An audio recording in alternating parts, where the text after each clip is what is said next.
let's take a look back at Friday night for the Minette Insurance Top Door Slammer in Colin Russell. Great crowd building on the hill. Oh, fantastic atmosphere here, as always, for the Nationals. The first time we've seen the 690 bracket for the door slammers. I tell you what, I'm just waiting with anticipation for this first run right now. Coming around into the Alaterra lane in Top Door Slammer 690 index class is Bruno Cognetto, the Victorian Performance Wholesale Oldsmobile Cutlass. And Bruno's a little bit different from the rest of the competitors here, Colin, because he is running a 500 cubic inch carburetted engine. He doesn't have the advantage of a blower like Zap's Rat right there. Oh, look at the crowd getting up on their feet for Zap's Rat. This is the fastest HQ Holden in the world without any shadow of a doubt. Bruno Cognetto sits there though and he says, well, I'm not going to be outdone. I can do almost as good as that with the Oldsmobile. Quite amazingly, Bruno has run as quick as 7.35 seconds. The job's going to be ahead of him. Zap's Rat, currently Australia's quickest door slammer, 6.78. Now, if he runs 6.78 here, though, Colin, he will break out. He can't run any quicker than 6.90. Some people have labelled this class as the Super Duper Gas. Yeah, that's right. Super Gas, of course, being 9.90 and a 6.90. That is a huge difference between those two classes as the lights come right down now. And the clean green Zap's Rat, I'd say, away the quickest of those two, Gerald. Gets himself a little bit sideways, but, oh, look at this. Pulls away with sheer horsepower with a 762 at 311.28 kilometres per hour. Great run for Zap's Rat. Bruno Cognetto, he'll be back in normal eliminations. Here's a big crowd favourite, Benny Gatt. Look at this beautiful Superflow Heads EA Falcon, the new car, and he's running up against John Payne in the Chevy Corvette. A classical race, this one, Cole. Well, absolutely. The American Chev Corvette, and of course a battle of the states as well. We've got the Queenslander, John Payne, running against the New South Welshman in Benny Gatt, and oh, isn't that a low, mean-looking Ford? If you like Fords, that is, Gerald. That's right, and the hatch is up there. Where are you, Buzzard? He's saying to Joe, his brother. Backing the car up, 500 cubic inch of shotgun Ford engine in this car. And there you go, John Payne, and Chevy powered all the way. This is really a great one. General Motors versus Ford. The door open on Payne's car, just letting a little bit of the tyre smoke out of the car. Benny Gatt, boy, that is one mean-looking car. All Australian.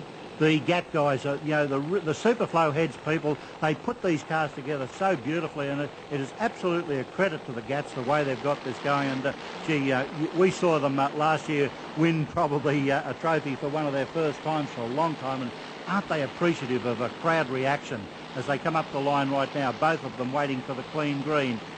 As they come up right now into stage, Benny Gatt just a move and away he goes. Oh, Gatt with a better reaction time at the halfway mark. Gatt has really forged away, and I'd say there's another win for the Ford fans on the hill as Gatt drops the chute and I would say the blower belt at the same time. He sure did, a 7.21, 284 kilometres per hour. He's missing the driver or the passenger side window as well, Cole. That's blown out down the track, but a good safe win. He'll go through to the second round. We're still in the first round, though, and here he is, the Castrol 57 Chevy, the favourite of all of Australia, Victor Bray. Another great classical race against the Ford custom line of Colin Will. Yes, and if you went back to, the late 50s, this is the sort of confrontation you would have seen. Both these cars, of course, 50s motor cars, but very much different from what they were back in that time. The Keith Black Hemi engine sitting up there in the Castrol Rocket Industries car, the Chev, the 57 Chev there of Victor Bray, as Marie runs him back right now, back into that hot rubber. In the meantime, of course, Colin Will sitting over in the other side. He's sitting over there just waiting for Victor to get himself into gear. But what a huge burnout, Gerald. I mean, that's what gets the crowd going with these style of races. It certainly does. The wild bunch, as it says on the front of Colin Will's car, that's what it's all about. Coming in with the chirpies, just a little blip on the throttle. This is heads-up racing action. Bear in mind, you've got to get to the other end of the track first. Can't go quicker than 6.90 seconds. They're away. Victor Bray got out. Will lifted up the left-hand front wheel. Bray's broken. Colin Will storms through and takes a good win. An 8.09 at 232 kilometres an hour. Nearly lost it on reaction at .782. Victor Bray pulled off. He obviously was in some serious trouble. Yes, I'd say hurting very much because he pulled to the grass, which is the wise thing to do. He didn't want to drop any oil on the track. I never saw a puff of smoke or anything like that, though, so not quite sure what happened to poor old Victor Bray. The guy's probably done more runs down a drag strip than anyone else in Australia, so he's pretty experienced. Here's Lucky Valeri's beautiful new VP Commodore, a Keith Black-powered Commodore. He's on a solo run here. This is more a sort of a licensing run, double B altered. What a magnificent car. This is built by Terry's Diffs and Chassis in Sydney, brand new. You've seen it for the first ever time here, Colin. Yes, and I might notice on the back wheel there we've got that splash of paint on the tyre. That, for those people watching on the hill, could realise that it lets the crew know whether the tyre is slipping on the track or not, so they can get an action by just looking down, see whether that tyre is spinning. You can tell straight away by having that big white splash there. So that's what that one's for, if anybody was interested. Notice the butterflies are completely shut on those blowers right now. They're going to come open with one heck of a rush. Open on off the throttle. You can see that so clearly as Lucky Valeri with the brand new motor car goes through with a footing out pass. It has a little bit of a move around, but goes through with a very creditable 8.86 at 239.3 kilometres per hour. Beautiful fluorescent shoots out there, and what a great car, and I'm sure that has plenty of future down the drag strips of Australia. We're into round two, and here's John Zapier running up against Bert Williamson, the Penrite Performance Oil Southside Holden Monaro. What about this for a beautiful burnout? Unbelievable. And Grandpa Hooch, that's on the side of his car there, the magnificent car. I believe this is probably the last time we'll see it at this meeting. He's about to build a new car, but Grandpa Hoochie was so happy when he got his first 200-mile-an-hour pass, and these days he's disappointed if he doesn't do 200 miles an hour every pass. Funnily enough, the first time that, well, I'm not quite sure what Bert's concentrating on right at this moment. Well, let me tell you something. Mick Webb, the first time he's ever been to drag racing, thought he'd cut a good figure. He got to work with those scissors on that model right there, and that's Mick Webb's work, the man who's synonymous with Ford engines. Colin, you've got two bruised eyes there. Mick Webb's SVO Performance Centre and Bert Williamson. I'm sure he's concentrating on the job at hand, though. Yes, which is the thing to do, of course, but, well, it all makes for the visual effect, doesn't it, Gerald? As the Mick Webb performance car comes up, he's fully into stage. He's got to get Zap's rat into it, and we've now got the typical Ford versus Holden reactions, but Zap's rat gets away. I'm sure Williamson had a problem, crosses the centre line, definitely dropped a little bit of debris too, I'd say there. Knocked the lights out at the finish line. A 6.96 for John Zapier, a great run. Look at those 200-mile-per-hour door slammers. But Bert Williamson would have disqualified himself had he won anyway, because he hit the centre line and knocked out those finish lights, and that, of course, is an instant disqualification. Yes, you can't do much worse than that to get yourself knocked out of competition. The next pairing up now, Colin, is John Payne and Colin Will. Here comes Payne in the Chevy Corvette. What a great burnout again. And Will, now it's his turn in the Tectaloy Custom Line. I'll tell you what, Colin Will has probably been around drag racing for almost as long as I have, and I wouldn't say that about anybody. For a millennium. Yeah, just about. No, the guy's been racing over there at the Steel City Drags and South Australia for probably, that many years. No, I'm not going to say it. But Colin Will, the Penrite oil car there, and all the other sponsors on it. Isn't it great to see the sponsors sticking behind these cars? This is a magnificent bracket, the blown door slammers, although we've seen one car that's not blown in actual fact. So the door slammers don't necessarily have to be blown. Great mixture, a great variety of cars we're seeing in this Minette Insurance top door slammer bracket here in qualifying on the Friday night of the Nationals. A great event within an event, Colin, and a fantastic thrill for the fans. It's heads-up racing. You'll see all of the lights flash together, the amber lights together at once, and then it's flat out to the other end. Just make sure you don't go quicker than 690. Here we go. Colin Will picked up the left-hand wheel, but John Payne, boy, did he get out. Storms by Colin, goes through a good run, a 7.04 at 271, a great run. Yes, I don't know what happened to Will. He seemed to lose the whole plot, then picked up again. So something obviously went wrong, maybe a gear shift problem, then got back into it again.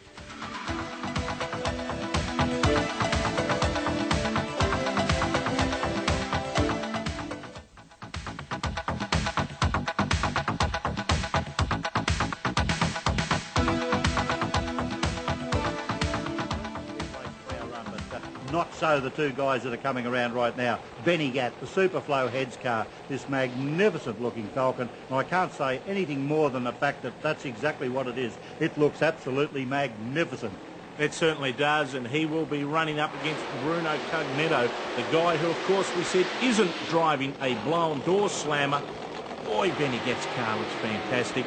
But here's Bruno, the Oldsmobile Cutlass, and as we said earlier, this is 500 cubic inches, doesn't have a supercharger, it doesn't have fuel injection, it relies on two trusty old carburetors, but don't think it doesn't make any horsepower because Bruno's car makes in excess of 1,100 horsepower. And it's not that far behind what Benny's car makes. That's awesome, isn't it, that amount of horsepower out of a normally aspirated engine as the Oldsmobile comes up right now. Of course, a 20-second rule invoked here. That means that if one car is staged before the other and he waits longer than 20 seconds, the car that is already staged gets the automatic win.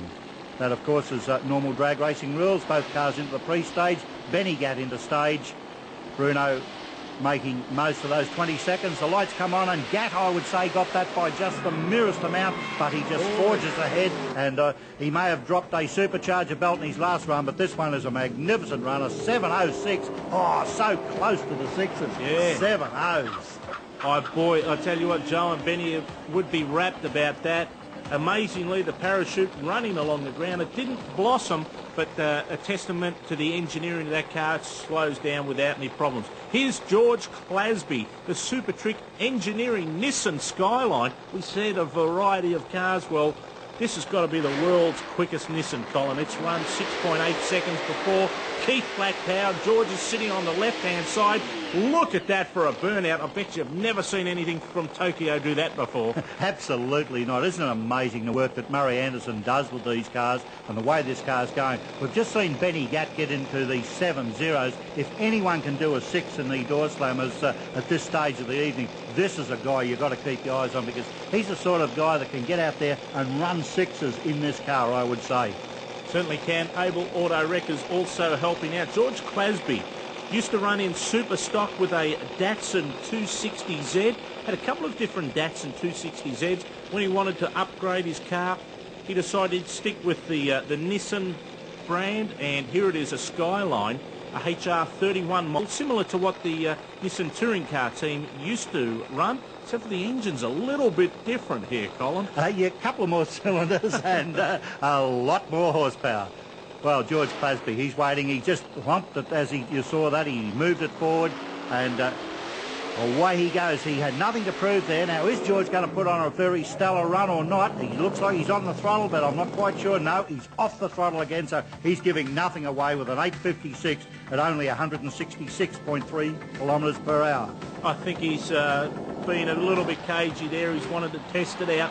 Maybe get some times off the 60-foot lights. Here at Calder, all of the times are provided all of the way down the track, the intermittent times for the drivers. Oh, Johnny Payne, boy, has he got out of shape on that burnout for the next pairing against Benny Gatt. Oh, boy, I tell you what, we nearly saw our 60-foot timers get run down. Yeah, well, absolutely, because that car really did hook in. He had to give it a handful of correction. But Benny Gatt, he wasn't fazed by it. What he's done, he's just gone a little burnout this time. Gee, Benny Gatt would be feeling very pleased with himself for that last 7.0 run of his. John Payne, I'll tell you what, is another one of the guys that have been around for a long time. You start talking about these names, and really, they've been around for 20-odd years. The Gatts, the Paynes, and, of course, Colin Will. All of these people are long-time campaigners in drag racing. The Penrite Oils car right now moving up towards the pre-stage area. Now, these two guys, too, Colin, they've stayed with their own brand of engine. Benny Gatt, of course, has got a Ford. Payne has a Chevy engine in this car, not the Keith Black Hemi. Oh, he got out. Oh, he got a little bit out of shape. Benny Gatt has gone past. He's got the win. A 7.00. He's gone even quicker, but not quite into the sixes. That's good enough for a win at 261 kilometres per hour. Boy, what a great race. Well, what's really working out in this racing, of course, is that 690 index. Nobody's really going under it, which is good because that would disqualify them, but they're running so close with their 7.00s. We've never seen any of the guys break out yet, but here's the chance where we might. Here's John Zappia, Zaps Rat, the HQ Monaro. He's running up against George Clasby. Now, Clasby has run at a previous meeting 6.84. John Zappia has run 6.78, so the potential for a breakout is provided right here. Absolutely, and of course Zappia, we know over in Western Australia runs 200 miles an hour, at will basically. So we'll get those speeds, of course, in kilometres per hour, being the Nationals. We're trying to get the Australian flavour, but remember, drag racing, of course, is always in miles per hour because it's an American sport. So here is George Clasby on screen at the moment, the Penrite Performance Oils car of John Zappia. He's in the yellow terror lane, the lane that Graham Cowan set the 4-second time, first ever one, outside North America back in December. This is heads up. The reaction times here are super critical between these two. They're in, they're away. Oh, Clasby's got a car length to lead. Look at these two guys scream down the track. He's got it. He's got it on a whole shot, a 7.05 at 268 kilometres per hour. George Clasby has knocked off John Zappia.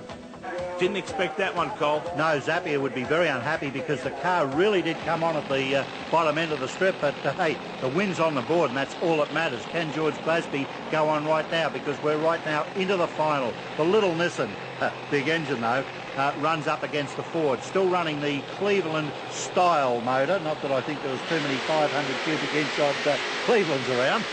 No, there wasn't, Colin.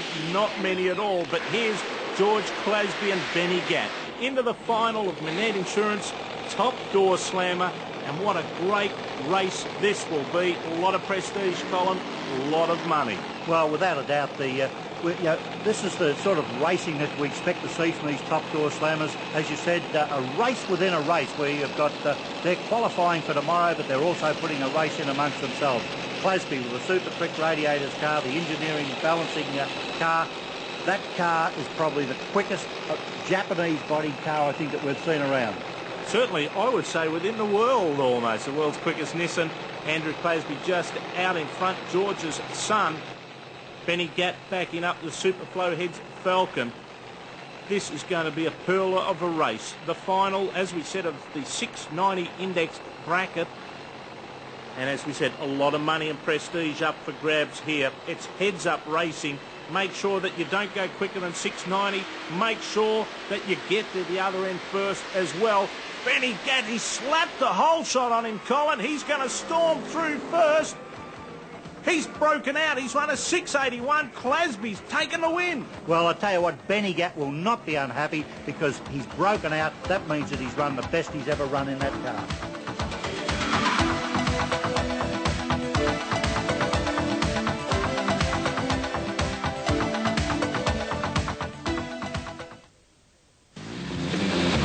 On Castrol Speed Machine, we return to Melbourne's Calder Park Raceway for highlights of the 1994 Australian Drag Racing Championship. Today's show features those mighty top fuel dragsters covering the quarter mile at 450 kilometres per hour. There's the top fuel bike showdown, and the NITRO funny cars return in a tyre smoking dash for cash.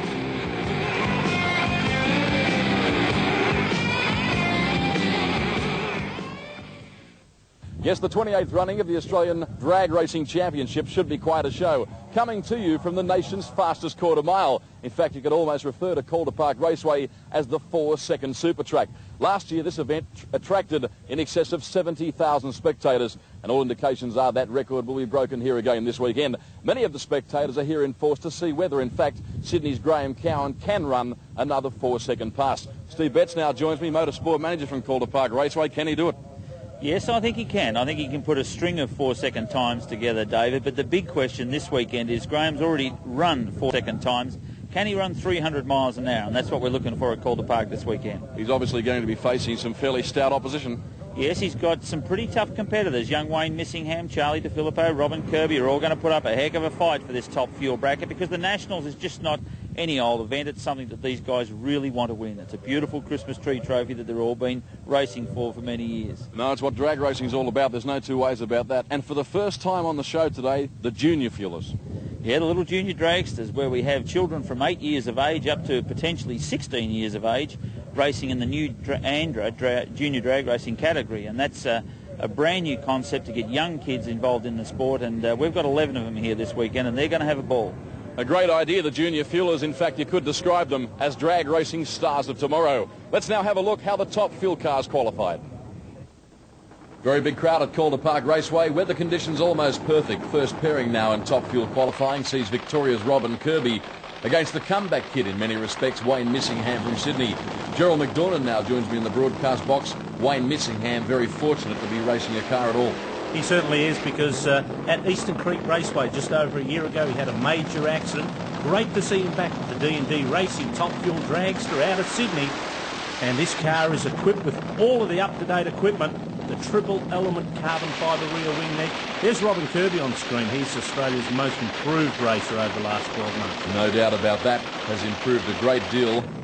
And Robin Kirby more than capable of getting through to the top end of this eliminator throughout the weekend. Only 4 cars in top fuel attending the meeting this weekend, which is a major disappointment when we consider that top fuel racing is supposed to be the elite in drag racing. A lot of the guys around the country struggling with componentry at the moment. And we're not far away from a start now in this qualifying run for top fuel. 4,500 horsepower apiece, nitro burning cars. And Missingham, in fact, performed very well at the Winfield Triple Challenge in Sydney. Ran a 5.28 there, unfortunately couldn't make it back. Green lights on now, top fuel qualifying underway, and Missingham, a brilliant run. He goes through, Kirby can't keep up. Missingham, an engine detonation there right in the final stages with a 5.53, Gerald. Yeah, a good run, but problems at the end. Robin Kirby, a 5.58 at over 400 kilometres per hour, so it ended up to be a good run for him.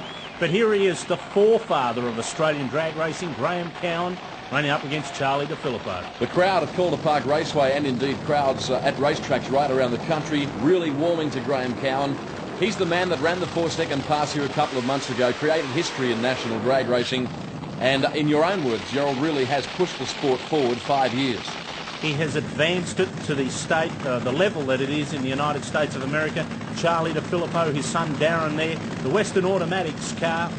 These guys are Buckstown racers. They're right from the heart, doing a good effort. Last year's runner-ups at the Nationals. Let's not forget that either. What a fabulous race that was. One of the best top fuel events I've ever seen when he took Rochelle Splatt on.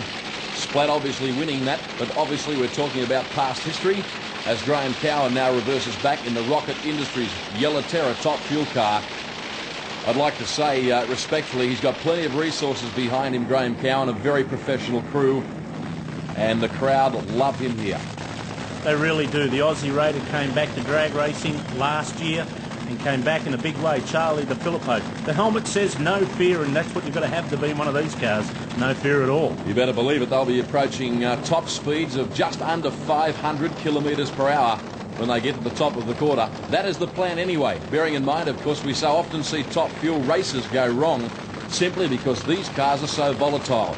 They're on the cutting edge of technology. They're tuned to their absolute peak, and components such as clutches and superchargers so often can let go. So Graham Cowan now moving forward. He'll respect Charlie DeFilippo. You've got to respect Charlie DeFilippo. He's proven that time and time again. Graham Cowan's crew there fairly busy cleaning off the rear tyres. Plenty of fingers in the earlugs. You can't blame them for that. Plenty of noise. Ground-pounding excitement. Listen to the horsepower of these cars. Close to 10,000 between the two. Green lights on now. Magnificent start by Graham Cowan. He's left Charlie DeFilippo absolutely standing. Oh, something's gone seriously wrong for the 4-second man. He goes across with a 5.06 and he is up and over. Oh boy, that is some big troubles. A tyre blew out. The crew is in disbelief. So are we. Brad Simpson there pointing.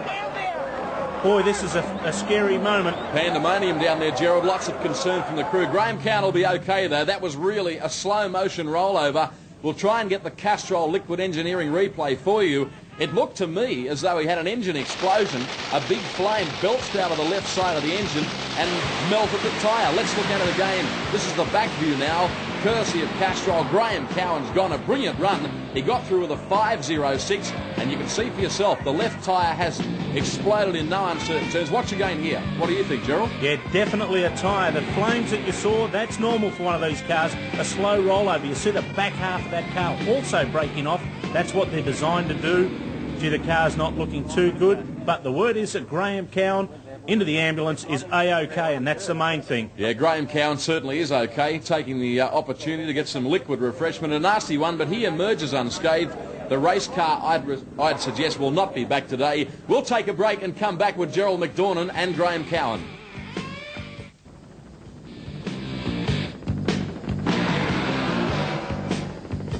Welcome back to Melbourne's Calder Park Raceway. You're watching highlights of the Bob Jane T-Mart's 1994 Australian Drag Racing Championships. You're now looking at the aftermath of Graham Cowan's top fuel crash, which happened prior to that commercial break. Cowan emerging unscathed. Let's now go to Gerald McDornan. David, obviously one of the most frightening incidents we've seen in top fuel racing in Australia for many years was Graham's accident, but the good news is, Graham Cowan, you are okay. Gerald, I'm okay, I'm fine. These cars are built to a safety standard, and I've been racing for, like, you tell me, what, 26, 27, 28 years, and I haven't got a mark on me. And I mean, from the outside looking in, it probably looks pretty bad, but it's like anything else. I guess Evel Knievel didn't think he was anything wrong with him, but everyone thought that he was a danger to himself too. Of course he was, but then he didn't have the safety features that we have here. Yeah, no, it's not a problem. What happened?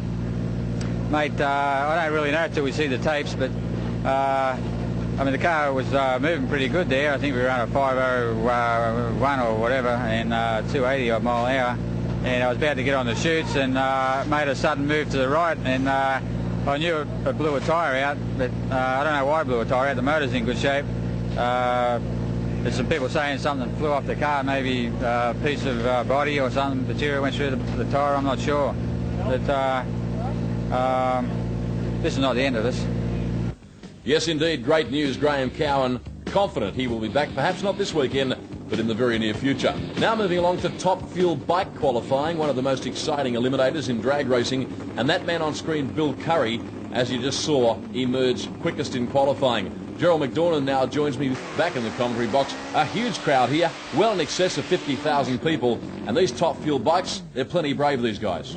They are really, really brave. We've got Steve Kitchen up against Bill Curry. Interesting, Steve Kitchen was once the partner of Bill Curry in top fuel motorcycle racing, and Bill Curry's current partner, Peter Pearce, split with the team yesterday during qualifying. A little bit intricate. The guys have won the last two nationals in a row. The first two guys into the 6-second zone. Can they do it again? Magnificently turned out machines.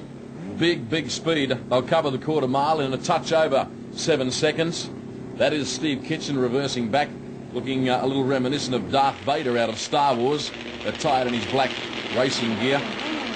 Curry and Kitchen, a little bit appropriate there. Curry's gone well and truly. Poor old Steve Kitchen didn't even get off the starting line. And Bill Curry puts the cleaners through him with a 7.53 at 287 kilometres per hour. Awesome run on two wheels. Fantastic.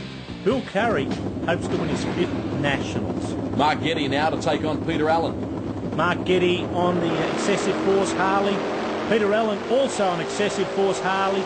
Milwaukee muscle here. Tell you what, the Harley Davidson motorcycle's going through a revival. There's Pommy Pete himself, and these bikes are really big with the fan. Yes, they certainly are, Gerald. Big smoky burnouts, very futuristic in their body silhouettes, state of the art, and they really do capture the imagination of the race-going public right around the country. Pommy Pete Allen has been a real success story in Australian drag racing. Has won, what, 8 nationals now, Gerald? Yeah, he's won around 8 nationals, the second most successive racer in the history of Australian drag racing, and he's a legend, a nice guy as well. And who'll forget in '91 at Willowbank when he won the top bike title and his son Morris won pro bike. Racing now, Gerald, and Getty got a great start. Superb reaction time, 0.46. And look at Getty. You could call that almost an upset. He wins easily. He really does. A 7.59, a great run for a Harley, 258 kilometres per hour, and the Pom's back on the trailer. Peter Allen very slow out of the starting lights there, and that was what ultimately cost him the win. Brilliant reaction time by the other fellow. And that famous old expression in drag racing, you snooze, you lose. And now we're looking at one of the best in top fuel motorcycle racing, Jeff Smith, a big burnout from the Queenslander. Another one of the Harley Davidsons from Queensland, and Jeff Cycle Salvage Castrol motorcycle running up against Barton Wohlers. Yeah, Wohlers, a steady improver.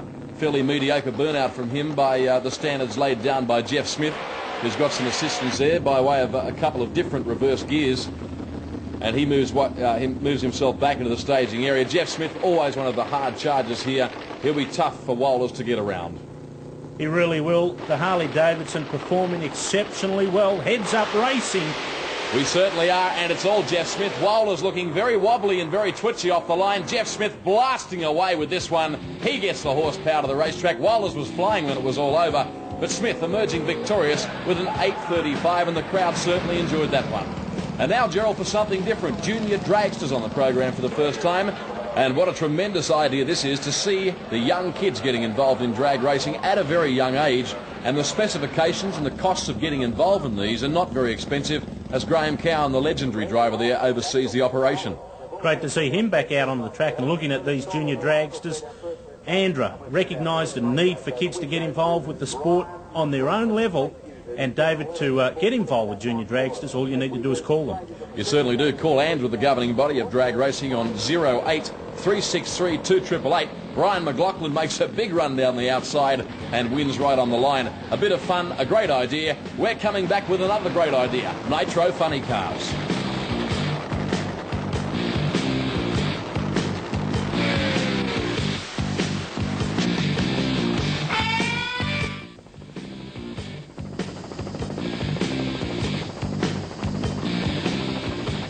Welcome back to Melbourne's Calder Park Raceway. Nice to have your company wherever you might be watching around Australia. You're watching highlights of the 1994 Australian Drag Racing Championship, coming to you from the nation's quickest drag strip. Gerald McDornan also with me. It's been a tremendous event so far. That action will continue now as we move along to the first round of Nitro Funny Car. The defending champion, Peter Russo, up against Rapid Romeo Capitanio. And what a match-up between these two. The Oscar Racing Wheels, Bob James T-Mark, Chevy Beretta of the always controversial Romeo Capitanio and the three-time champion Peter Russo. Now you've got to remember, this is a bit of history here because Peter Russo, for the first time ever, is using the brand new quad-cam McGee engine. And this will be the first time it's ever been down a racetrack on nitro in a funny car anywhere in the world. Yes, an excellent point. He's a man on a mission, experimenting in many respects. I know one thing for sure, Romeo Capitanio would dearly love to beat him.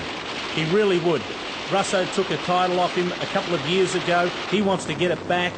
Look at that. Johnny Capitanio getting under there in the engine with the funny car, making sure everything's okay with Romeo. This car has run 5.37 seconds, the quickest funny car in the country. Russo has run 5.58. They're not too far apart, but don't forget Russo's new engine combination. Of course, Romeo Capitanio, you said controversial. He's really a perennial favourite down here with the Melbourne crowd. He's a driver equally at home in funny cars or top fuel cars. He was also instrumental in Rochelle Splatt's rapid rise to stardom. There's no doubt he's put plenty into the sport of drag racing. They line up side by side, the fabulous funny cars here at Calder Park Raceway. Listen to the horsepower and watch for the lights. They're gone. Capitanio certainly the better starter of the two. Russo is languishing, and Capitanio blasting away with a 5.54. Good run. Brilliant. The second quickest run ever, 5.54. He shut it off early, but Peter Russo also went over 400 kilometres per hour at the end of the racetrack, so that showed some good promise. It did. It was a good run, particularly in view of the fact he didn't get away all that well. Capitanio beat him out by a good, 5 or 10 metres, a couple of car lengths. Next pairing now, Applewood in the beautifully turned out black machine against another one of the perennial favourites, Jungle Jim Carter. Jungle Jim in the Motorcraft Ford Probe, been drag racing for 25 years, is yet to win a Nationals. Like many people, he hopes it. Oh, there's trouble, absolute trouble. Applewood backing up, he's going off the racetrack. It appears as though he may have broken an engine. Oh, that's terribly bad luck in the burnout procedure. You just wouldn't credit that, would you? That's what motor racing's all about, unfortunately. Plenty of disappointments, the highs and the lows.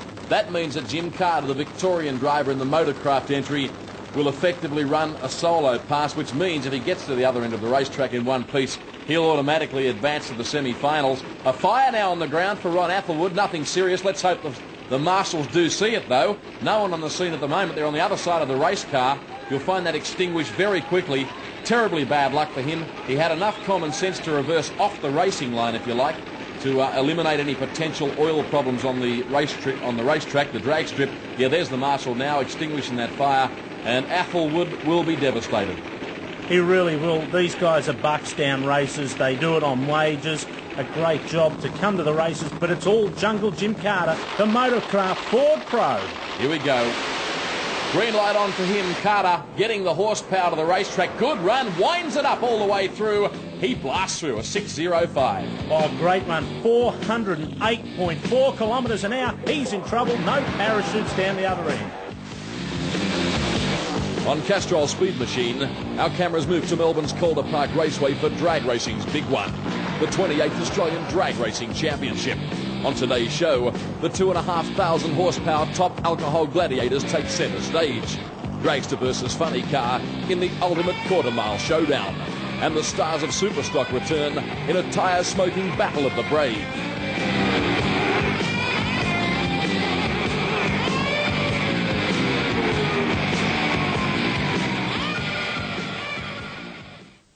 Yes, indeed, 30 minutes of world-class drag racing coming your way this afternoon from Australia's undisputed home of national motorsport, Calder Park Raceway. I'm David Tapp. Nice to have your company wherever you might be watching around Australia. On today's program, the mighty Superstock cars take centre stage, and that means that Peter Samet makes a welcome return to Calder Park Raceway in Melbourne, a racetrack, Peter, that's been very good to you.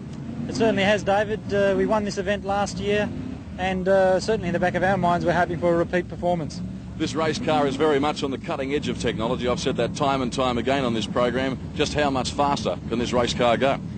It can go. It's got potential. It's got plenty of potential, and you know, how much we have to explore is going to depend very much on how much performance we need to extract on the day. It doesn't always work out that way, but you know, we just take it incrementally. Peter, a very tough assignment this weekend. All of the nation's best drivers here.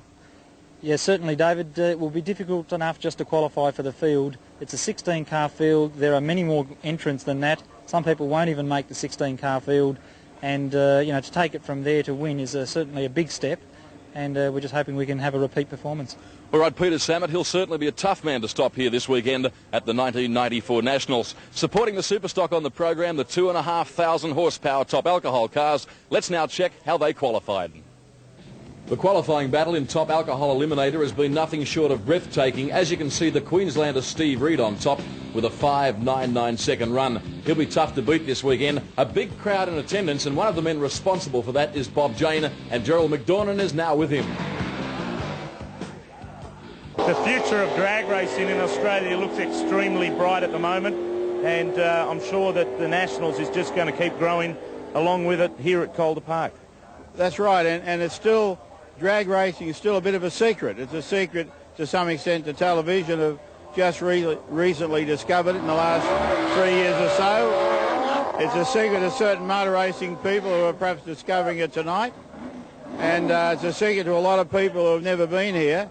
But when they come, they say, my God, this is wonderful, we're coming back. So the secret's out, I think. Well, that can only mean that the Nationals here at Calder Park is going to become one of the big events in Australian motorsport, and maybe even an Australian sporting calendar every year. Well, I think if you look at the 3 days, it almost already is, and it certainly will be. If you look at the form of drag racing, you have to say, yeah, that's a fact. Yes, Gerald McDornan chatting with Bob Jane. There's no two ways about it. Bob Jane's summed it up very nicely. This sport has certainly exploded in popularity over the past few years.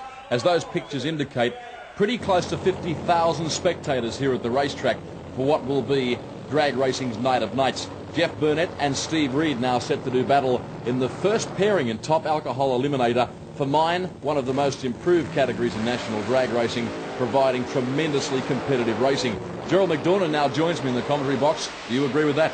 Certainly do, David. This category is just sensational. We saw earlier Steve Reid on top with a 5.99 second elapsed time. Jeff Burnett on bump spot, 6.192 seconds. Now you've got to bear in mind, David, that 2 years ago the 6.20 was a top qualifier, so that shows a big improvement. Exactly right. Performance levels are really on the improve as far as top alcohol are concerned. I guess in many respects Alan Dobson was the pace setter, being the first man to run into the 5 second barrier at the Winter Nationals in Queensland last year. and since then everyone has been charging, and obviously Steve Reed's qualifying time would indicate that he is right on the pace, as indeed are all the other guys. Not far away now from a start in this first event, and obviously a pair of Queenslanders set to do battle on the best drag strip in the country. Prepared to a nicety, and you're going to see the performance reflecting that. Simultaneous green light now. It's the Queenslander Stephen Reed, right-hand side of your screen. He got the whole shot, and obviously Burnett couldn't run him down. A 6.13 at 366 kilometres per hour. That's a great start. It certainly is a great start for the defending champion. But here's the guy on screen at the moment, Alan Dobson, first into the fives. You can never discount him. Highly professional team, and obviously that was one of the reasons they were the first into the fives. Now here we have a big smoky burnout from Alan Dobson, the West Aussie, up against the Victorian in the dragster, Wayne Top. And that's another one of the great characteristics of this racing. Funny car against dragster. It really is. Wayne Top from Melbourne in Victoria, the Lenko Simpson Special dragster, a beautifully presented car from the United States of America. Toppy exploded an engine just a couple of weeks ago at Willowbank. Great to see him back. Alan Dobson, the Oldsmobile Achiever funny car. He hopes to achieve this time around. He is the reigning Winter Nationals champion. Might just do it here. Yes, indeed. Greg Gower on the other side of the race car, the man that is responsible for preparing the machine. And we're not far away now from the start. Should be a great match. Watch the funny car, right-hand side of the screen, racing now. Simultaneous green one more time. It's Alan Dobson. The West Australian is getting the power to the ground, and that, Gerald McDornan, is a big win. It certainly is. A 6.18 second time through to the semi-finals, 352 kilometres an hour. That's big speed, terrific racing, a lot more to come on the other side of this break.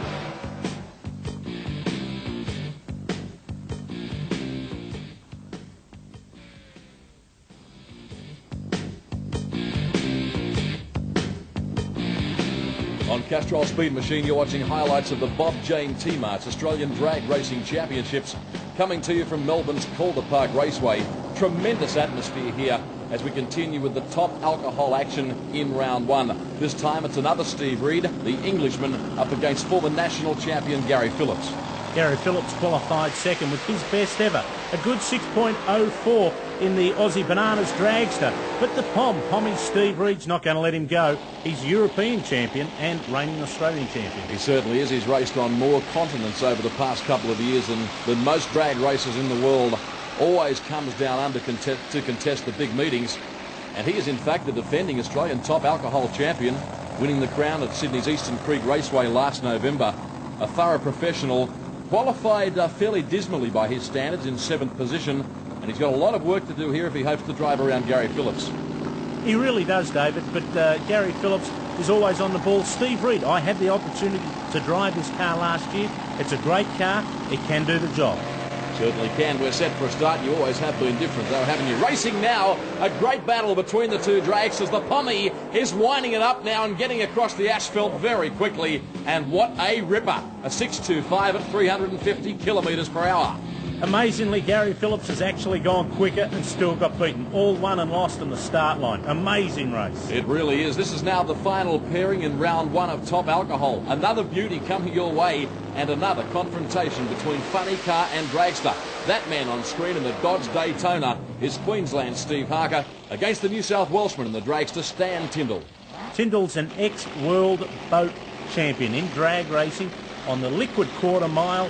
He's fairly tough but likes to have a fun day out at the drag races. Steve Harker, number 2. You can see that on the Harker Transport car. That's there for a reason. He was runner-up to Steve Reed last year. This is going to be a tough race. Harker's done a good job with this car. From memory, he debuted it as a new model back in about January of 1993. A fair bit lighter than his previous car.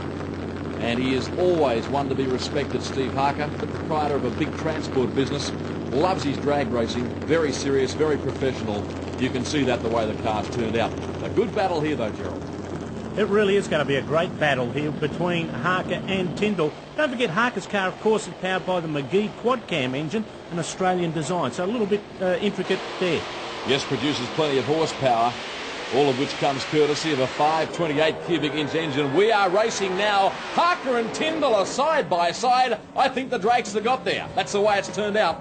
What a fantastic race. Harker just got knocked off. A 6.19 from Stan Tyndall, a beauty. I tell you what, that was a favourite one with the crowd. Oh, the crowd have enjoyed that. I'd have to classify that as being an upset. No disrespect to Stan Tyndall, a great job. Now time to turn our attention to Superstock. Here are the first round winners. Adler, Downey, Watson, Soldatus, Gray, Samet, Tucker and Peter Undy. The crowd rises one Gerald McDornan, and that's for one reason. We advance to a pairing in round 2 featuring the legendary Victor Bray. They love this guy. They certainly do, and here is a reason why. The big Castrol 57 Chevy. This is going to be a beauty of a burnout. Have a look at that. The Goodyear Akron, Ohio Fallout tyre smoke. How would you like Victor Bray's tyre, Bill? I asked him about it one time, and he said, well, let's put it this way. I'm definitely on Goodyear's Christmas card list. His opponent is Peter Samet, that race car on the cutting edge of technology, and Samet is more than capable of getting around Victor Bray here. Two extremes of race cars, the 57 model Chevy, the 94 model Nissan 300ZX, both with corporate sponsors, both favourites to take out this event. Samet's, of course, are the reigning Australian Superstock champions. Samet, a twin-turbo Nissan 300ZX, beautiful race car, computers galore. This is really what it's all about in technology. They've done a magnificent job for their sponsors. Samet won this event last year. And this is going to be the race of the day so far on the program. Bray and Samet line up side by side. They've got a quarter-mile bitumen between themselves and victory here. Samet gets a marginal handicap start. Brilliant reaction time by Victor Bray, and the big Chevy gets the horsepower to the racetrack, and he drives away in the end. Biggest upset, I think, of the weekend, a 7.45 at 291 kilometres an hour. But Peter Samet, that's popular, but Peter Samet had problems at the start. He didn't lead when he should have. No, and Victor Bray's reaction time was out of this world. Another pairing now in round 2 of Superstock. Dave Tucker from Queensland, a steady improver in this sport. And he goes up against Peter Undy, who turned in a very good performance in the first round. Peter Undy did, and of course, let's go back a month or so ago at Calder Park, where he knocked off Bruno Cognetto in the final of Supercomp. Dave Tucker, pretty good. This is a new car, debuted this season at Willowbank Raceway, and he's won a number of meetings up there, so watch out for him. Dave Tucker in one of the nicest looking Camaros getting around the world, powered by a Buick engine, gets the job done. Look at the people in the background here at Calder Park. In fact, official attendance has just been passed into the commentary box. 52,000 people here for this, the 1994 Bob Jane T-Mart's Australian Drag Racing Championships. We've had pretty close to another 30,000 here over the past couple of days, which makes it very serious numbers. Tucker goes first. It's up to Peter Undy to run him down inside the distance. I don't think he'll do it. Dave Tucker is hanging on, and a great win there. Oh, the Chevy fans are ecstatic at that one. A 9.42 at 214 kilometres per hour and a good .477 reaction time. Tremendous drag racing here in Melbourne at Calder Park Raceway. The semi-finals are coming up shortly. On Castrol Speed Machine, Melbourne's Calder Park Raceway hosts the 1994 Australian Drag Racing Championship. On today's show, the powerful Pro Stock sedans take centre stage in the year's biggest drag racing event. And the country's hottest riders do battle in Pro Stock motorcycle.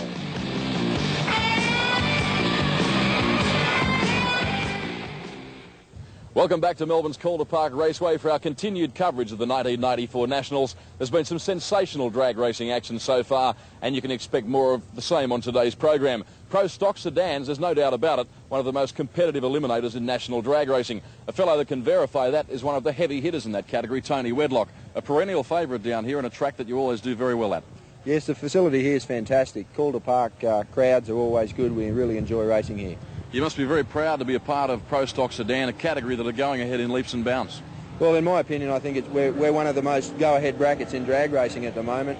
The quality of the cars, the tightness of the field at this event this weekend is just justified how good the bracket is. And considering they're naturally aspirated race cars, outstanding performance. Oh, no doubt. You know, the quality, the standard that these guys are doing is world class. You know, so yeah, we're really proud of it. Yeah. All right, you've got the Pro Stock sedans to look forward to and also the Pro Stock motorcycles. Now let's check the way they qualified. A tremendous battle in Pro Stock sedan qualifying. Sydney's Joe Polito emerging quickest with an 8.06. But look at those times. Leake an 8.07, Petterwood an 8.07, and the next man was on an 8.12. Very competitive qualifying, and that is certainly an indication of what's to come in one of the most competitive and exciting forms of drag racing in the world. Gerald McDornan now joins me. I know you agree with that. I really do with that, David.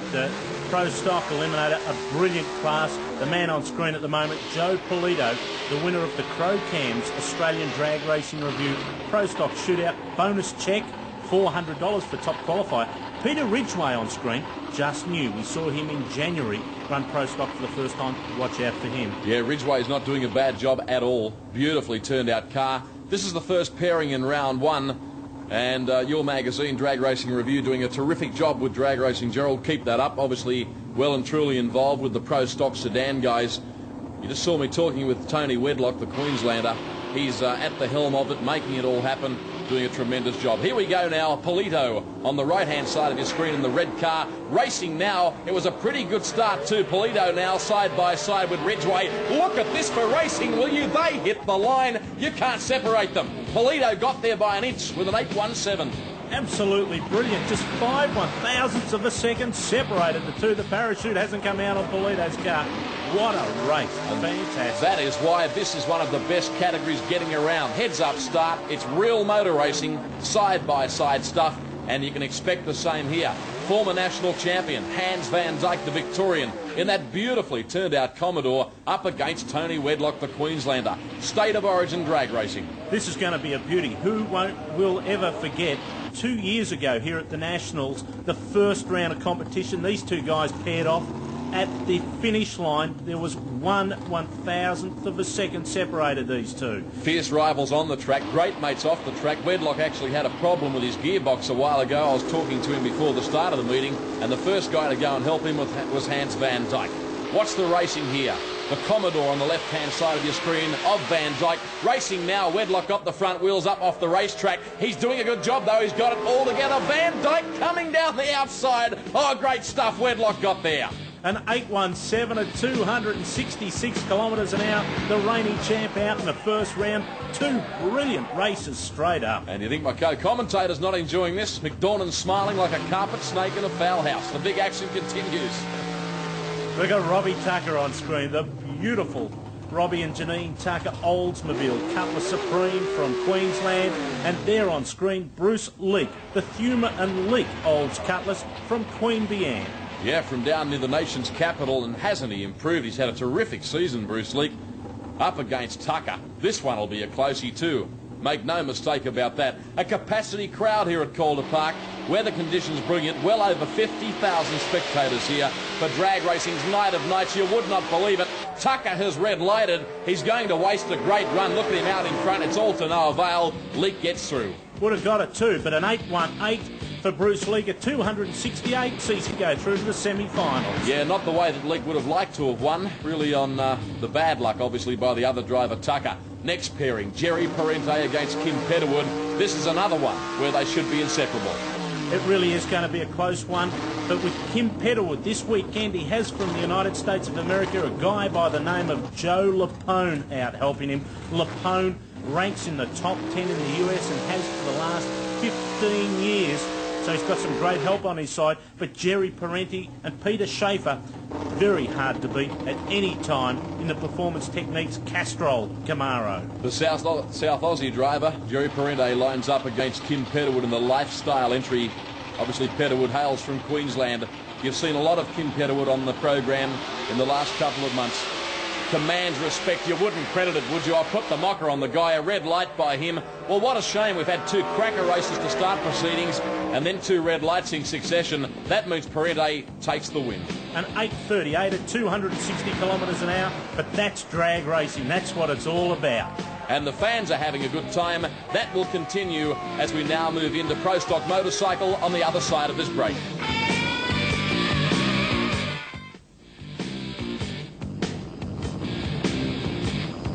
Nice to have your company wherever you might be watching around Australia. Welcome back to the highlights of the 1994 Australian Drag Racing Championship from Melbourne's Calder Park Raceway. As you can see, a very big crowd on hand, all waiting now with no little expectation for the arrival of the Pro Stock motorcycles. Here they come now.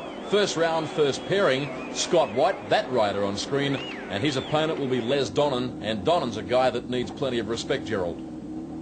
He really does. He's a former Nationals champion. He's also an Australian Drag Racing Series champion, Scotty White. Never quite there in the performance stakes, but he's always represented at the racetrack. He's just sold this motorcycle. He's just bought one of the later model ones. Watch out for him later in the season. Here comes the burnout from Scotty White. Pretty mediocre one, actually. Now, just keep your eyes on the right hand of Les Donnan, the former national champion. It shows you how a burnout is done. With the same hand, he grabs hold of the front brake and also cranks the throttle, and that's exactly how it's achieved. Donnan running under the Castrol banner, a Suzuki GSXR, and around 1294 cc's from memory, and obviously Scott White riding the Kawasaki with a bigger cubic capacity, but Les Donnan certainly entitled to favouritism here on Former Lane. Watch the start. Pro Stock motorcycle, first pairing, racing now. Les Donnan, a magnificent start. Scott White clinging with him for a moment, but Les Donnan riding away in a beautiful ride. A great one, an 8.04. That couples with his 7.96 in qualifying, 260 kilometres an hour, through to the semi-finals, maybe another event win. Good stuff indeed. Next pairing in Pro Stock motorcycle, Phil Howard. That's him on screen. And his opponent is none other than the legendary Igor Krasnowski. That's right, you heard right, Igor Krasnowski, and there he is. Great guy, Igor. What about the motorcycle, though? The MPR paint job. It is sensational. And these guys are brand new motorcycle, this one. We've seen him before with the old Aussie Flags bike. This is a newie. Looks beautiful, doesn't it? Yeah, always well known, this guy, for the way he turns out his machinery. Always innovative in the paint design. And most times the bikes go as hard as they look good. As now Phil Howard creeps forward, Igor Krasnowski, he's ready to race. He's looking over saying, come on Phil, let's get on with it. Krasnowski very keen to go on with the job. Kawasaki, that's what he's riding, so too is his opponent, Phil Howard. Plenty of Kawasaki's doing battle in motorcycle drag racing. Racing now, Howard certainly got the better start of the two. Krasnowski's trying very hard. I don't think he's got time. He's coming home like gangbusters, but Phil Howard just lasts for the win. An 8.24. 258 kilometres per hour, but that's really at the start line is where Phil Howard took that one out. Very much so. Pro Stock motorcycle action now continues with yet another pairing. And Gavin Spann to take on Dale Gilbert, the Victorian. Gavin Spann hails from Queensland, and he has got to be respected. One of the top guns in Pro Stock. And a beautiful Cosman chassis motorcycle. He's running up against Dale Gilbert, also on one of the Castrol motorcycles. Now you've got to bear in mind that it's not the factory-sponsored team, it's the spare bike of Les Donnan and Trevor Birrell. I had the pleasure of riding that one. I know you did. Not all that long ago as well.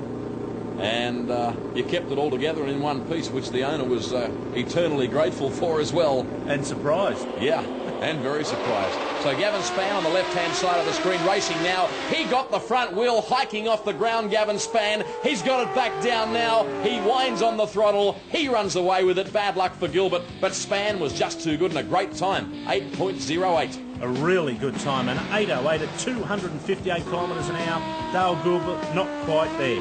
Now there he is on screen, Graham Bickle. He's a hard trier, and he's going to need to be at his very best because that man, his opponent in this one, is of course Dennis Ackland from Victoria. And this is a beautiful motorcycle of Graham Bickle's, the only one in the field without any front fairing at all. There's Dennis Ackland, the Hallam Boys IPEC Transport motorcycle. Boy, that is a pretty machine.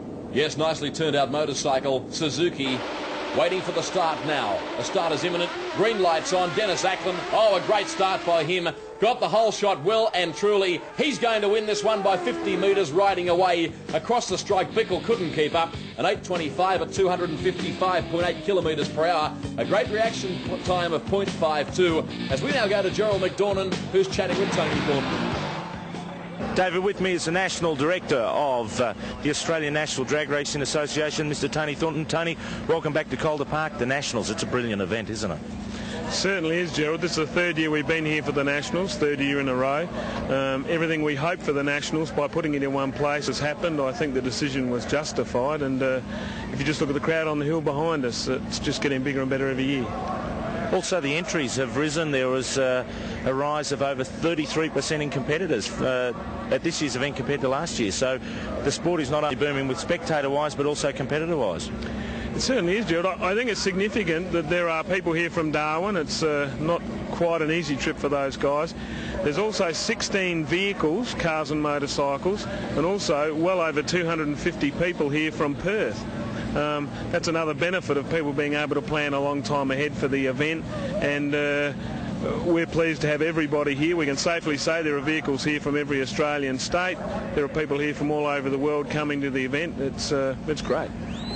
Yes, certainly a great roll-up of spectators and competitors alike. On that note, we'll pause for a short commercial break and look forward to your company on the other side of that.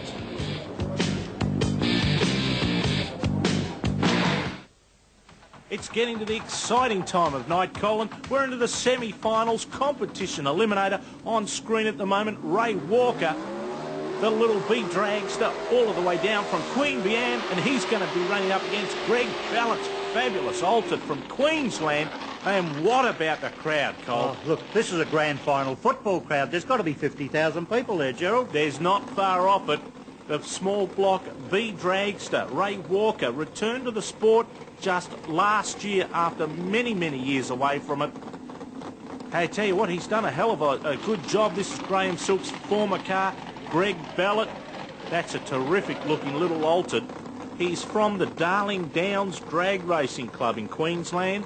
Isn't it great to see just where all these people come from? As you say, Queanbeyan, then of course you've got right up in Queensland. We've had them from Western Australia, but right now, Greg Ballot, that guy really is on a roll tonight. Have a look at this. He got out fairly quickly, but the Queanbeyan car looks like it's going to come in, but no, Greg Ballott's got him first as he goes over the line, and Ballott's going to get there, and that's a good win for him. A great win, an 8.183 to an 8.10 for Walker. Ballott's actually taking him on a very slight hole shot, but bearing in mind, of course, we're running on indexes. Who's going to meet Ballot in the final? It could be Bruno Cognetto here in the Victorian Performance Car, and after last night, win in the top door slammer bracket, George Clasby. Can he make it a double at this event? Well, that's right. And, of course, running in that other bracket last night, they were allowed to remove weight out of the car. Now they're back to their actual classes, so he's actually running the double B altered tonight, which means a slightly different weight break and also a slightly different index. A great launch by Clasby. Boy, he's storming down the track. This is a ripper. A 694, 208 miles per hour, Colin. That's 320 odd Ks. A ripper run, and he goes through to the final, and he is just inches away from taking a dual win. Competition motorcycle, there we are, Perry Mackey on screen, the Harley from South Australia, and running up against one of our favourites at Calder, Colin, Paul Andrews. Oh, Paul Andrews, this guy really has won a lot of racing over the last 12, 15 months. The guy has put in some fantastic efforts. This is a bike that he's redesigned and come out here basically with a new bike, but you can't beat the noise of the Harleys, the thump of a Harley. Paul Andrews says, I'm not going to beat it, I'm going to eat it as he gets down towards the bottom end. But the big thump of the Harley goes through, and in competition I would say you're going to find that a Harley is going to go through to a final. Perry Mackey, a great win. He's going to go through to the final. He ran a 9.23 on a 960 index. He has slaughtered the national index. Fantastic. Oh, his crew's very happy too. The 10/10 Penrite crew. Who's going to meet him in the final? It could be either John Parker here on screen, the reigning Australian champion. Hey, the Tassie Devil himself, Andy Wilson. Andy Wilson couldn't get enough racing in Tasmania, came over, and he's permanently stationed here in Melbourne right now. In fact, not far away at Hoppers Crossing. This guy, I remember when he won last year, somebody made the comment, nobody that weighs less than a carton of beer should be allowed to ride a motorbike. Well, this is one guy that really puts in his best runs at every meeting you see him at. Andy Wilson, this is his fifth Nationals that he's contested. Could he get to his fifth final? He's well stood. He's got near the centre line. He pulls it back on line. He storms through. Andy Wilson has gone through an 950. A great win for Andy Wilson. 5 Nationals finals in a row. No place for the faint-hearted of this drag racing. Now the Top Fuel Challenge, Robin Kirby and Charlie DeFilippo. It's been an unfortunate weekend, Gerald, for Top Fuel Racing, though. It has. The ANVA rules specify that you need 4 cars to make the bracket. then you need at least 3 to front for the first round. Well, unfortunately, we saw Graham Cowan's crash. We saw Wayne Missingham have an engine problem at the end of his run against Robin Kirby on a qualifier. That means that these two are left. There's no official bracket. Which is very unfortunate. For the first time in a while, no winner of Top Fuel Eliminator at the Nationals. But we do have a good challenge match on our hands here.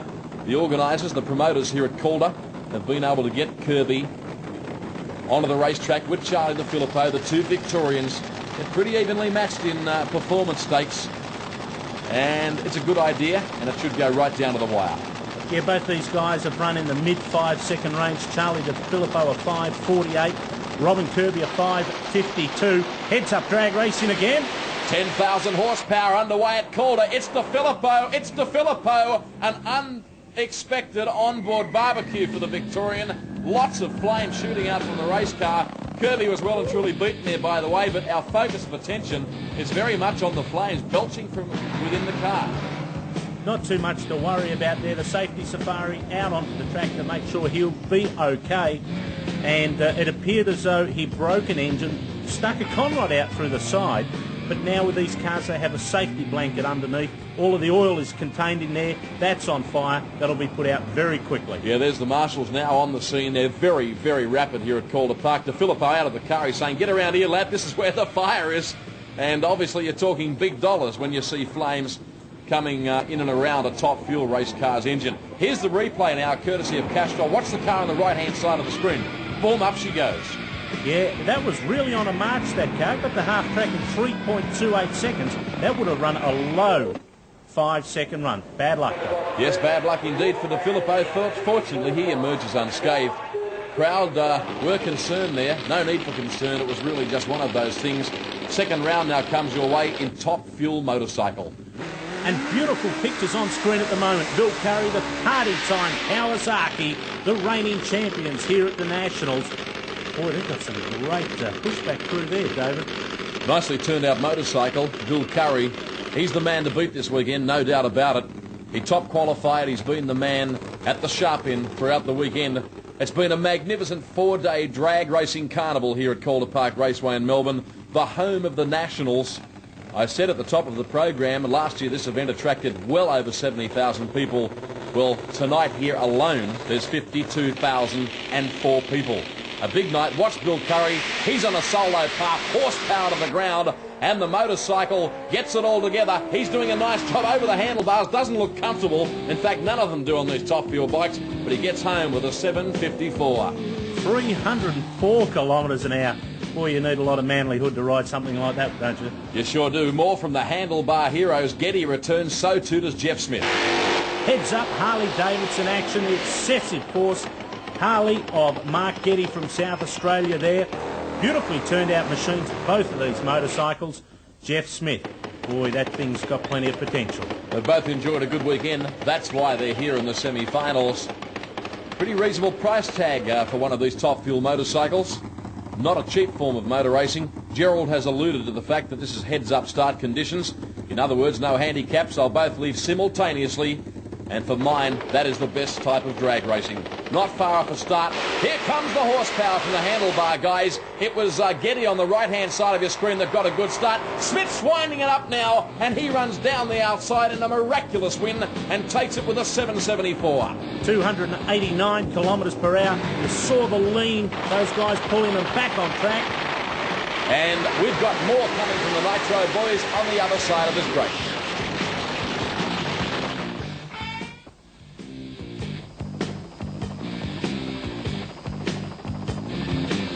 Welcome back to Melbourne's Calder Park Raceway. Beautiful television pictures courtesy of our chopper cam, and have a look at the enormity of the crowd in attendance for this drag racing event. 52,000 spectators, and that, Gerald McDornan, is an awesome sight. It is fantastic. Beautiful. The brand new Musco lighting from the United States. $250,000, and don't 52,000 people look good under them. They sure do. And congratulations to Bob Jane and the entire team here at Calder for being, if you like, the trendsetters in world lighting. Absolutely world-class standard lighting. You can see that. We now approach the first semi-final in top alcohol, and I refer obviously to the battle between Stan Tyndall from New South Wales. That's him, and he's got a big challenge on his hands here. trying to defeat the Englishman Steve Reed. Steve Reed's been to the final at Willowbank Raceway twice already this season. Won one of the events, lost the other one. He's leading the point score series, so it's going to be something that he really wants to get in another Nationals title. He's got to get past Tyndall. It's always a tough job. Reed's been very impressive in his racing activities down under over the past couple of years. Had major problems in the early part of last year with tyre shake. They'd shake the rear wheels about mid-track, and it would almost knock him unconscious. It was that severe. He's gotten over that problem now, and you can expect this to be the match race of the night. Watch the lights. Horsepower builds. Steve Reed, the Englishman, is red-lighted by 0.003 of a second. That means that Stan Tyndall will advance, and that is an amazing result. Tyndall through with the 6.25. Let's go trackside to Gerald McDorman, who's with Alan Dobson. Alan Dobson up against your nemesis Steve Reed in the semi-final. You were the first in the fives at Willowbank. He ran into the fives last night in qualifying. It's going to be a close one. Yeah, he did run a big one last night, that 5-second pass. We've run fives before at the Winter Nationals last year, and we're sure we can produce the same numbers in the next race against Steve. Now, obviously, it's going to be very critical that you're on the ball inside the car, you change gears at the right time, and obviously that setup's right, and you don't get a lot of tyre shake. Yeah, that's right. There's only a split-second decision between either winning a race or losing a race, and I feel on the track, I feel pumped up. I'm sure we can do this one. Yes, there he is, Alan Dobson, the professional's professional. A big crowd here at Melbourne's Calder Park Raceway. Tremendous atmosphere for the Bob Jane 1994 Nationals. If you've just joined us, welcome to our highlights. 52,000 spectators here. And we now approach the second semi-final in top alcohol.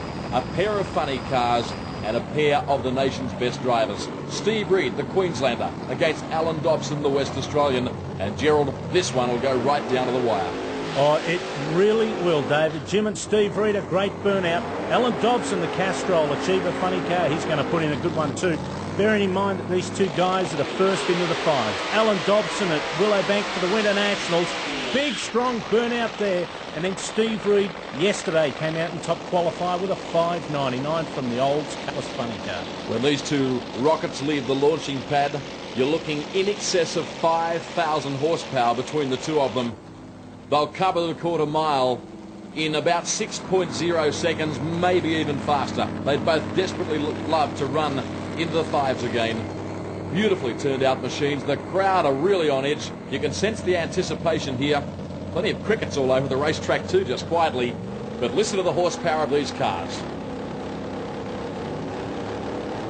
Revs building up, about 5,000 revs.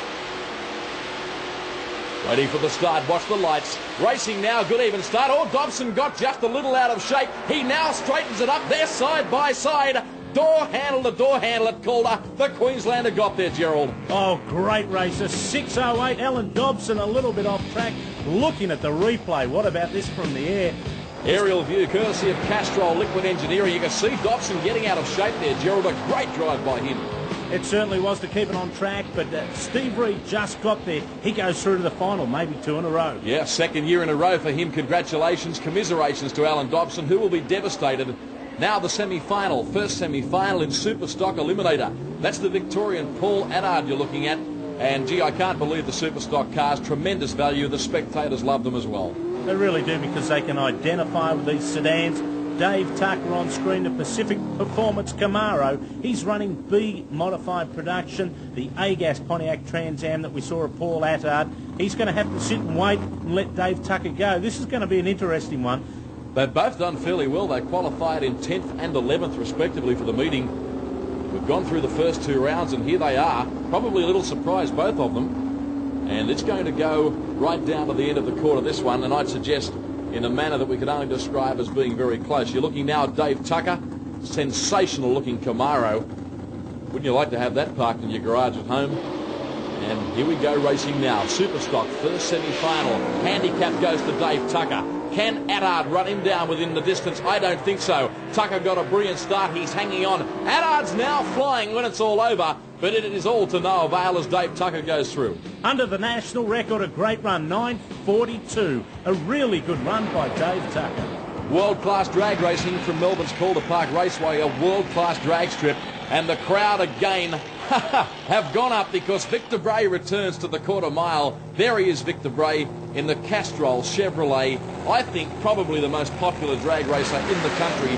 No disrespect to anybody else, but I love this guy, and here's why. He gets the horsepower down. Big burnout from Victor Bray, and sending out more smoke than an Indian scouting party. That was brilliant. I tell you what, he really knows how to thrill a crowd. Victor Bray, a great favourite here at Calder Park Raceway. But the 4 Plus performance car of Jeff Watson, also from Brisbane in Queensland. Hey, this is a real David and Goliath battle. The big Chevy running up against the little Austin Sprite. You're right about that. I was about to say Victor Bray, the giant of Australian Superstock racing, against Jeff Watson, the giant killer of Superstock racing.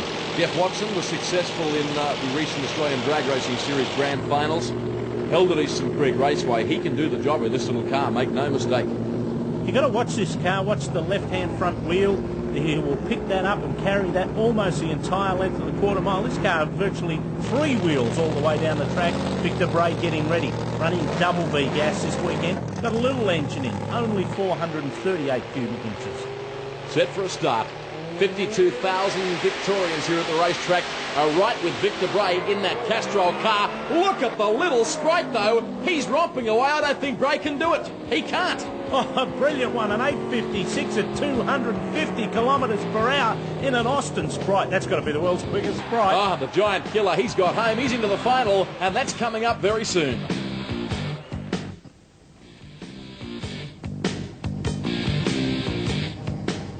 Welcome back to Melbourne's Calder Park Raceway for highlights of the 1994 Australian Drag Racing Championships. A capacity crowd in. We now advance to the first semi-final in Pro Stock Sedan. It's Sydney's Joe Polito against the Queenslander Tony Wedlock. And Joe Polito won the 1991 Nationals at Willowbank. Tony Wedlock went to the final the year before over at Ravenswood in Perth. Joe Polito, of course, running the only Ford in the field, and it's going to be a great race, David. Very difficult to try and pick a winner here. They've had a tremendous weekend, both of them. As Joe Polito now, we watch him reversing back into staging. A fiercely competitive race car driver. But Tony Wedlock, in many respects, the quiet achiever. I'm not suggesting he's an introvert. In fact, he's quite extroverted. He's actually a financial advisor on a Monday to Friday basis with what I believe is his own business in Queensland. The unlikely scenario, financial advisor, operating in the cockpit of a drag racing car on the weekends. Not far away now from a start. They are side by side. First semi-final in Pro Stock Sedan.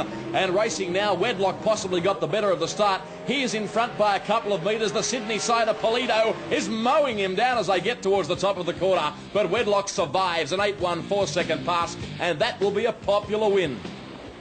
Sue, through to the final. You've got to be ecstatic. Oh, rap, mate. We haven't been to the final for the last 2 years. So really looking forward to getting through. So hopefully it all works out well. Good luck for you and Tony. Thanks very much. Plenty of jubilation down there on the start line. Another semi-final in Pro Stock Sedan. Tony Wedlock is already through to the final. Who will it be to meet him in that event? Will it be Bruce Leake from Queanbeyan in New South Wales or Jerry Parente? Again, this is going to be another close one. Bruce Leake set the national record in qualifying with an 8.07, only to have Joe Polito come back and take it with an 8.06. Jerry Parente, not quite as quick, but like we saw in the first round, it's not over till the fat lady sings, and he got through. Yes, that's exactly right. It's been a fascinating battle throughout the 4-day carnival of this drag racing event, the 1994 Nationals. The Pro Stock Sedan guys have been right on the limit. Not a better example of that than Bruce Leake. He really has been one of the biggest improvers in national drag racing. Watch for the start. The Queanbeyan racer up against the back entry of Jerry Parente. Horsepower building. Big crowd here at Calder. Great atmosphere. Not far off the start now. And they're gone. Even start, in fact. It might have been, in fact, Parente that got the better of it. He might have a problem. A bit of smoke coming from the back of the car. And whoosho, down the outside goes Bruce Leake. A barnstorming drive. An 8.09 at 272 kilometres per hour. I cannot believe this racing. Very close. Absolutely fantastic. And Bruce Leake through to his second final in 2 meetings. So, hey, there might be another upset here. Now we've got 2 semi-finals coming your way in Pro Stock Motorcycle. So it's Bruce Leake to meet Tony Wedlock in the final of Pro Stock Sedan.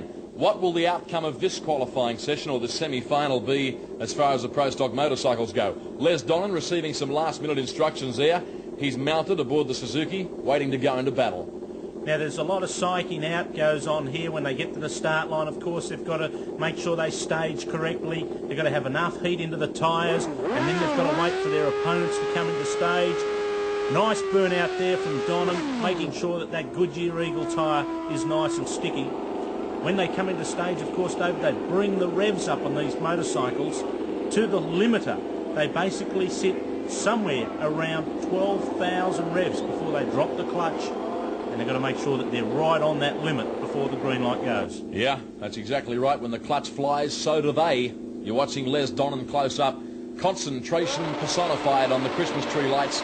Phil Howard, his opponent, they've both done well this weekend. Phil Howard might cause an upset here. He got a blinding start. I don't think the former national champion Donham is going to peg him back. He won't. And Phil Hurricane Howard, through he goes with an 8.21 at 261 kilometres per hour. A big, big ride. It certainly was, and a great reaction time, 0.410. He'd give it to the man who normally does it the other way. Leave me out of this one when it comes to predictions. It's Gavin Spann against Dennis Ackland. This one will be really close. Again, two Suzukis up on the line at the moment. Spann on screen, the Serco Wiseco bike, beautifully presented. This guy is a pace setter.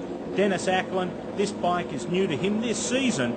And, boy, he's come on strong, especially at this meeting, running his quickest ever. He certainly has. There's no doubt about it. The Pro Stock motorcycle guys have not been left behind when it comes to the development, the technology, the presentation, the professionalism, but most importantly, the performance. They are improving all the time. We saw Donham run into the elusive 7-second barrier in qualifying.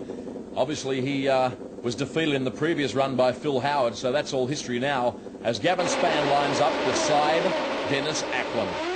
There's the start, a good one too. Again we see Gavin Spann lifting the front wheel. Ackland's in front. Here comes Spann down the outside. And whammo, he goes through with a big ride at 8.06 and 262 kilometres per hour. And as you can see, emotions flowing freely down there on the start line. And the crowd are really revved up. We advance now towards the finals. And that's all coming your way very soon.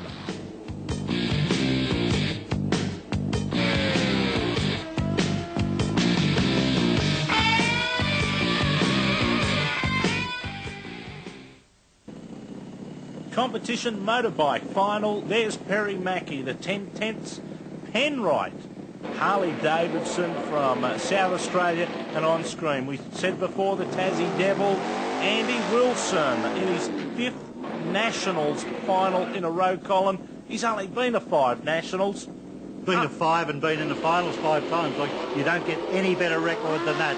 Oh, the big Milwaukee muscle blasts out, and the big Harley looks like it's got Andy covered, but Andy's screaming down towards the bottom end. Andy Wilson right over the handlebars. Looks like he's got himself another title. Unbelievable, his 3rd win, a 9.26. The national record index is 9.70. He's just slaughtered that. The quickest run for a street bike in Australia, and a fantastic run for a great crowd.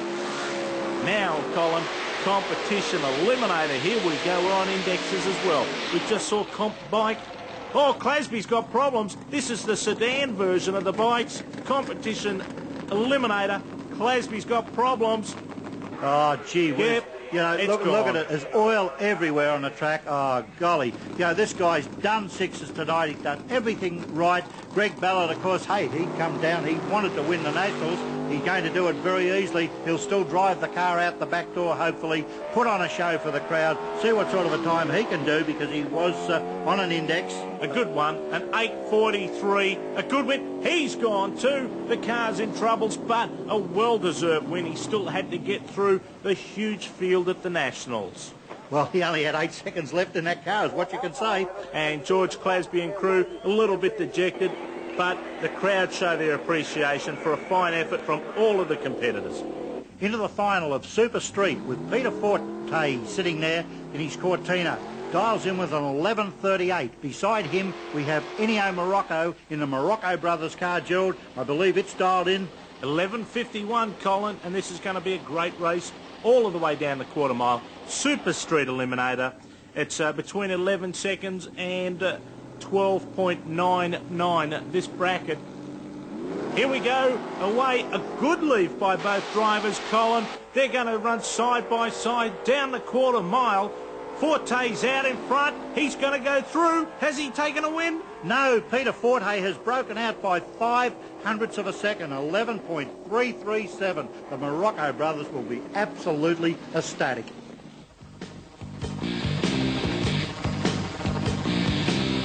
Nice to have your company. Welcome back to the fastest drag strip in Australia, Melbourne's Calder Park Raceway. The finals of Pro Stock motorcycle and sedan now comes your way, starting with the Pro Stock bikes, bringing together Gavin Spann and Phil Howard. They both deserve to be here, Gerald. They really do. From opposite ends of the country, we see Gavin Spann there, the Serco Wiseco Suzuki, a great motorcycle. And of course, it's a battle of the mates here as well, because Phil Howard on the excessive force motorcycle from South Australia, running a Kawasaki. Dennis Ackland, who we saw defeated in the last semi-final, must have felt terribly unlucky. He had a bigger lead than he would have ever imagined, and down the outside came Gavin Spann. He'll be looking to repeat that now as he lines up with Phil Howard. The crowd rises one. This is what it's all about, the finale in this particular bracket category, in this, the biggest drag racing event in Australia. These motorcycles produce somewhere around about 230, 240 horsepower. They're quite a thrill to ride. They accelerate so fast, and of course you're not strapped on. It's going to be a beauty, this one. Enormous power to weight ratio. Here we go, racing. Phil Howard got the best start, then he bogged down momentarily. Gavin Spann, all class, winds it up on the outside. Howard might lasso as they get to the line. Yes, indeed, Phil Howard, a great result, 818, winner of Pro Stock motorcycles at the 1994 Nationals. And as you can see, the picture tells the story. Oh, those excessive force boys, they will have excessive fun tonight, because that's the big one. Exactly. Now we've got the finale coming your way of Pro Stock Sedan. The racing has been as close here this weekend as I've ever seen it before in Pro Stock Sedan. Tony Wedlock will take on that driver, Bruce Leak from Queen Beanne. A big, big moment for him just to be in the final against a competitor the stature of Tony Wedlock. Wedlock's come second in the National Championship for the last 2 years. Bruce Leak won the first meeting of the season. Great to see him in the final again. Let's see if he can do it. He's going to have to be right on the ball. He's got the horsepower. So too is Tony Wedlock. These guys are producing around 800 horsepower from carburetted small block V8s. Yeah, just enormous, considering they're naturally aspirated. A lot of fuel-injected Chevrolet engines running methanol don't even get close to 800 horsepower.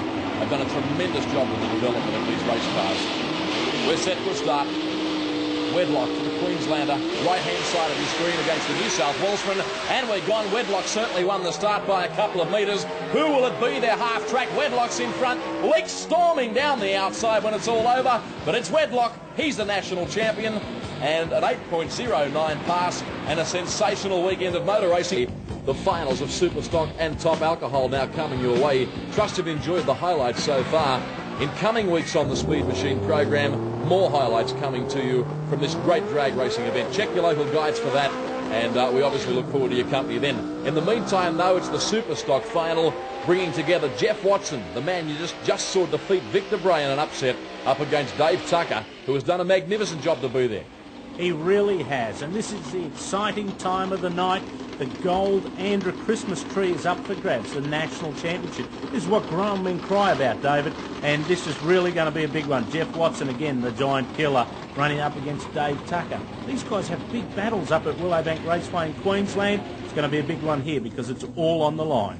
Yes, it's what grown men cry about, all right, particularly bank managers in motorsport. Dave Tucker, beautifully turned out Camaro. Superb camera work coming down from the start line. He's a Queenslander, really has done a tremendous job to reach the final. Can he go all the way? We'll find out in just a few seconds from now. Watch the light tree, right-hand side of the screen. Tucker goes first, big handicap start for him. Jeff Watson, the front left wheel up off the ground. Look at Watson in the Sprite, he's wearing him down. Can he do it as they hit the line? No, he can't. Dave Tucker, the biggest win of his career. It really is a 9.39. Fancy letting the V8 get out on you. He had to do it, but then he takes the win. Tucker, well done. Wow, the Sprite was really mowing him down as they got towards the end, but he just didn't have enough time. Now buckle up your seatbelts, Australia. The top alcohol final comes your way. This will be a beauty, a great burnout from the Queenslander. Steve Reid, the man that won this event last year, trying to make it 2 in succession. And obviously from New South Wales in the dragster, Stan Tyndall, as Gerald told you earlier in the program, a former great speed boat racer, or drag boat racer. And this is a big moment for him as he lines up with Steve Reid. It really is, because this is the final of the Nationals, the big one, the 28th annual Bob Jane T-Mart Nationals. This, as we said earlier, is what Grumman cried out, Stan Tyndall. He's been all the way to the top in the world. Can he come to the top in Australian drag racing on terra firma? Yes, Stan Tyndall, the New South Welshman, very focused on the job at hand. For mine, though, that driver you're looking at is entitled to favouritism. Steve Reid, a big-time race car driver, was actually bitten by a red-back spider just a few weeks ago. Fully recovered. Here we go with the start of the finale. Racing good even start. Tyndall and Reid are side by side, but the Queenslander in the funny car blasts through, takes the win for the 2nd year in a row at a 6:07 and 368 kilometres per hour. And this is what sport's all about. Plenty of emotion down on the start line. Let's now go trackside to Gerald McDornan. Steve Reid, 2 in a row. This is a habit you can really get accustomed to, isn't it? Yeah, we're loving it. This is great. The car ran well. It was nice and consistent. We kept it in the 6.0s all race. The track was prepared nicely, and yeah, we're extremely happy. Yes, Gerald McDornan chatting with a very happy Steve Reid, winner of top alcohol here at the 1994 Nationals.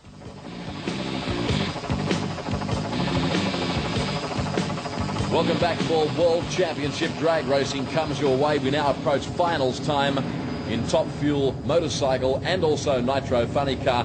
Beautiful pictures there from our Sky Chopper. A capacity crowd here at Calder Park Raceway. And what about the lighting? Absolutely world class. The promotion here has spent around $300,000 lighting the circuit. Brand new lighting. The drag strip is in a class of its own. So too is that guy, Jim Carter. He lines up now in the Nitro funny car finale. He does, because Romeo Capitanio couldn't front. He heard an engine in the semi-final, but Jungle Jim Carter, I think he'd probably have tears in his eyes already. You've got to bear in mind, David, he's been racing for 25 years, the first ever victory. Yep, that's true. I'm not trying to take it away from Carter. Look at the Nitro flame standing up. He goes through a nice run. He turns it on for the crowd with a 5.98 as the fireworks also erupt. I was only going to say that what a pity an anticlimax can occur sometimes in this sport when you obviously only have 2 competitors. If you lose one, unlike other forms of motor racing, it can detract from the show.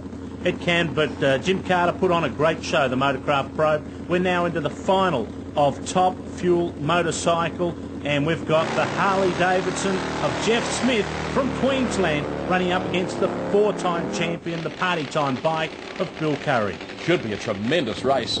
Really, Jeff Smith cannot be underestimated. That's him now moving back into staging. Beautiful television pictures from down there on the start line. Plenty of respect, obviously, for the man on the other side of the racetrack, or on the other side of the racetrack. I refer to Bill Curry on that beautifully turned out yellow machine. Here we go, folks. Start time now imminent. Top Fuel motorcycle finale. Good start. Fairly even start. They're running handlebar to handlebar, but Curry rides away. He takes it with a 7.49 at 284 kilometres per hour.